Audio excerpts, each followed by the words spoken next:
So I'm going to turn this over to Jo and let her talk about what Colorado is. I'm going to give you a very brief overview of a presentation that usually takes me about an hour, 20 and a half. I'm going to do it in like 10 minutes just to give you just an idea. But before I get started, I have to say one thing.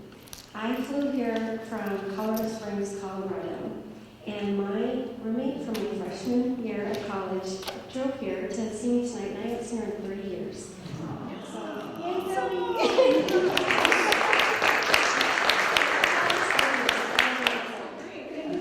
So, really cool. So I lived in Colorado now for 27 years and raised my children there. I do have a son who is an addict. Marijuanna is his drug of choice. He's very, very committed to that.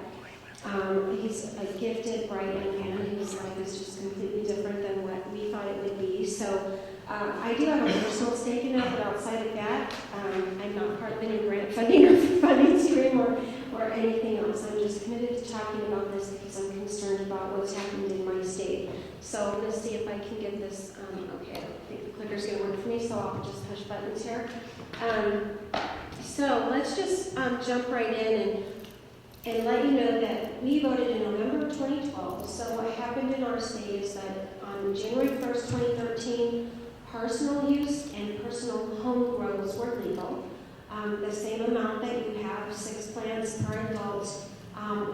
We're now understanding that we need to limit that to 2 adults because we've seen unlimited, well, I should say multiple adults moving into homes and hundreds of plants.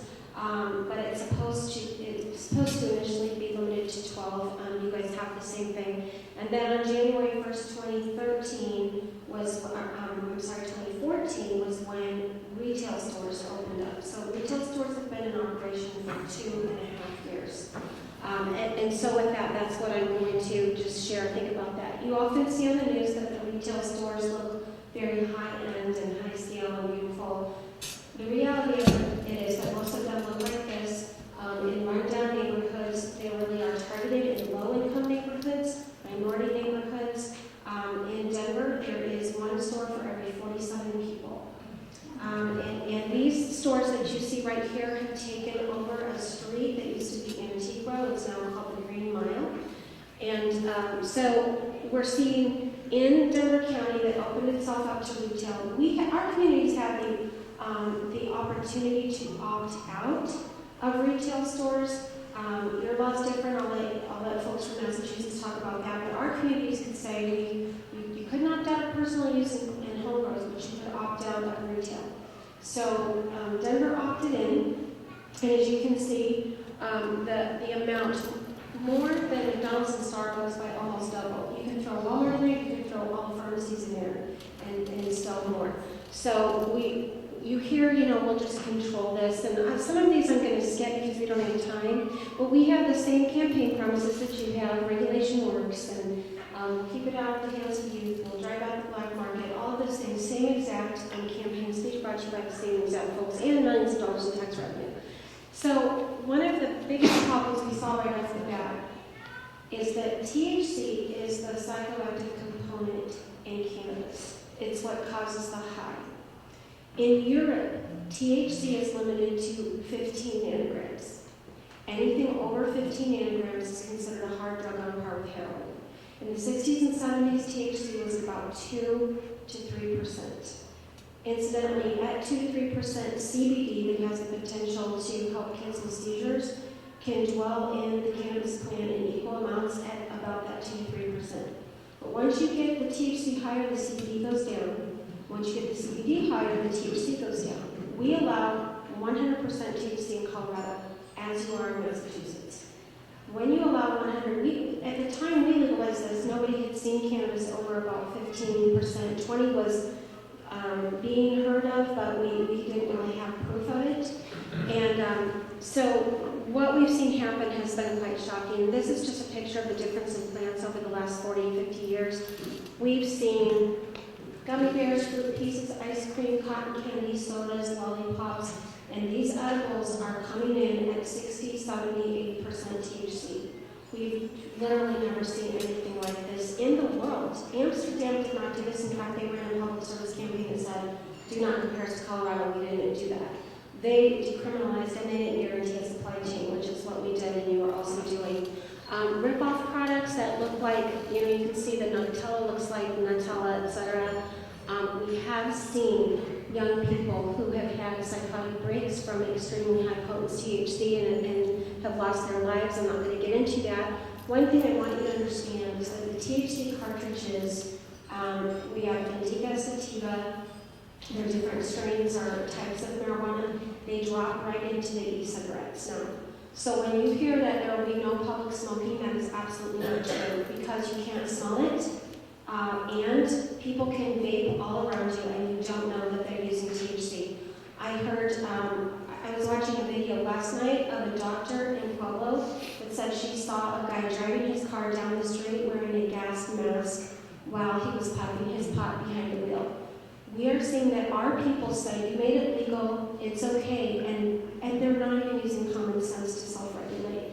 But this is extremely common, and we are having to ban e-cigarettes in school districts because the #1 user market for e-cigarettes is middle school kids. And these things drop right in and they're very accessible to them. The other thing that we did not anticipate that you really need to understand are concentrates. I had never heard of this before, and now I'm sadly all too familiar. But they're through, the miracle of science and technology, folks have learned how to basically freebase pot, similar to how they do with cocaine and crack. So they superheat the resin that comes out of the cannabis plant and create these concentrates. They have to use butane or some type of agent to create it. That's very toxic. It is also contained in the product. These potencies right now are like 60, 70, 80, 90%. Mind you, the edibles market is about 60% of the pot market in Colorado. These are the other 40%. They're very cheap. They're highly concentrated. One hit of dabs equals about 26 hits of one marijuana joint. When we legalized marijuana, we didn't know about this. However, what's different about Massachusetts is part of the definition of cannabis in your law includes these. You're not outlawing this, you're allowing it, you're welcoming it in and bringing it into your state. So when you hear people say it's natural, this is something that we have had a public service campaign in Colorado called Good to Know. We have a whole section called Start Low, Go Slow for people who are marijuana naive, because this is toxic to them. If they use without having experience, it will render them unconscious. We have had many people hospitalized. So I'm going to fly through a lot of the rest of this. The butane extractions cause home explosions similar to meth labs. You can see the numbers have gone up. We have commercialization. These are ads and papers. Here's one. Get a free 8. They're edible when you have a appliance repair. Here's a gas and grass station that's in my community. And remember, we opted out. But we have 2 gas and grass stations now in my community. Marijuana vending machines, that's not a joke. Those are also available. As far as the black market, our interdictions and seizures are just going through the roof. We have vape lounges, which we did not anticipate. That's a whole other issue. Craigslist has become the new black market for marijuana in Colorado. I just Googled this in my community and I got over 32,000 hits. Because my law in Colorado and your law says that you can gift up to an ounce without remuneration, which means you can give it away for free. So what people have figured out to do, I'll come bring you your pot because I can grow in my house my 6 plants. That, by the way, 6 plants can yield 24 pounds of pot per year. That's a lot of pot. So I take mine, I'll bring it out to you and deliver it to you for free, and then you just donate gas money to me, about $150. The problem with that, where's your tax revenue? Where's the tax scheme that was, we will control it, we will regulate it, and make it safe? All going in and out the back door. So some folks refer to this as the new gray market. Home grows. The home growing, completely unregulated. You cannot control people doing their own home. So how do you set up a tax and control scheme when you allow people to grow in their home and completely undercut the tax scheme? What that tells you is it's not about the tax and control, it's about availability and access. Why do we want to increase availability and access? for our kids. That doesn't make any sense. So it's the opposite of what we're being told will happen. But homegrowers, we're finding product with mold, mildew, aspergillus, feces, all kinds of toxicants, pesticides, herbicides, and you cannot inspect those. So that's completely unregulated. And I could just do a whole presentation on that. Contrary to what you've heard, our crime has increased, but I just got to blast through this really fast. Our students are saying largely they get it legally, not from a drug dealer. Our youth use has gone up, and showing you these numbers nationally, we're now #1 in the nation for youth use.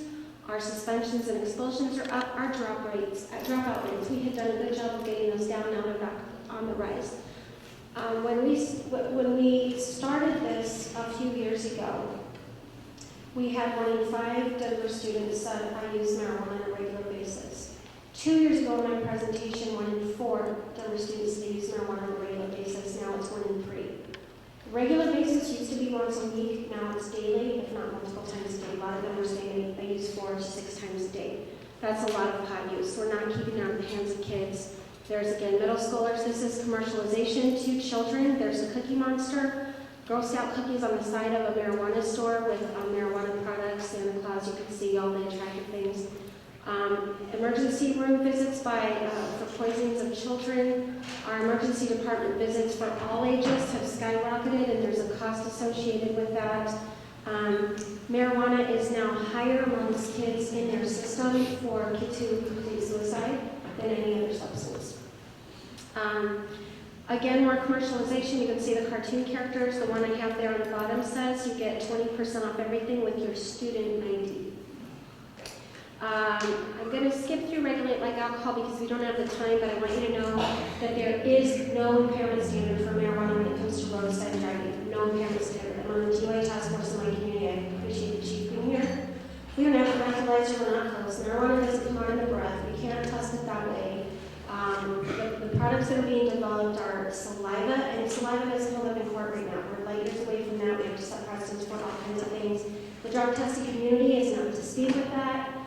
So this is just a whole nightmare in and of itself. Our traffic deaths for marijuana related have literally just gone up steadily over the last 7 years. It's very sad. So with that, I do want to mention our tax revenue here. Our homelessness is an issue. Our positive drug test in the workplace is an issue. We're having trouble finding qualified applicants to work. But I want you to see, this is the big pot of gold at the end of the rainbow. Less than 0.7% of our entire state budget has come in from those taxes. A quarter of what we were promised in the best year so far. The schools are not getting the money like they were told they would. But who's talking about the costs? And I just want to show you this one slide that I threw together. ER costs in our nation from 2006 to 2008, the average cost of an ER visit was $1,233. If you just take the marijuana-related ER visits alone, we're $22 million in the hole. But take a look at traffic accidents.